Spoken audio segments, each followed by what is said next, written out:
એક વસ્તુથી હું ખુશ છું, જનરલ ઝેડ ગ્રીડ લાઈફ પસંદ કરશે. તેઓ હવે ગ્રીડ સાથે જોડાયેલા રહેશે નહીં.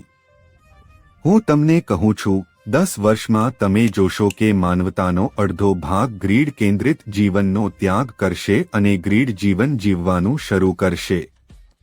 જનરલ ઝેડ બીમાર અને થાકેલા છે.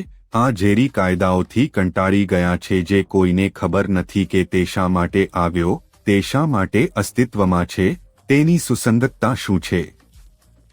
તે માટે જનરલ ઝેડ તેને લેવાનું નથી. તેઓ માત્ર મુસાફરી કરશે, આસપાસ વાહન ચલાવશે અને તેઓ કરશે. મોટે ભાગે માત્ર સંપત્તિ જનરેશન માટે ફ્રીલાન્સ પ્રવૃત્તિઓ કરે છે. ફ્રીલાન્સર્સ તરીકે તેઓ કરશે. એકબીજાને ટેકો આપો.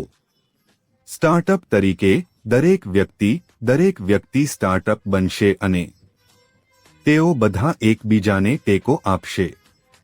તેઓ સપ્લાય ચેઇન બનાવશે, પછી ભલે તે ખોરાક હોય, આશ્રય, કપડાં, પૈસા, તમામ મૂળભૂત જરૂરિયાતો, બધું. પરંપરાગત સિસ્ટમ પછી બાંધવામાં. આ ક્રાંતિ, નવી વિશ્વ વ્યવસ્થાને કારણે બીજું વિશ્વ યુદ્ધ તૂટી પડવાનું છે. વિકસિત થવા જઈ રહ્યું છે. મુખ્યત્વે તે ગ્રીડ જીવનની બહાર રહેશે.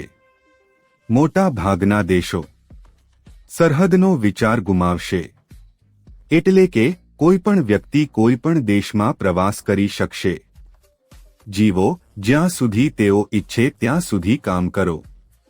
ઓફ ધ ગ્રીડ જીવનને લગભગ તમામ દેશો દ્વારા આવકારવામાં આવશે.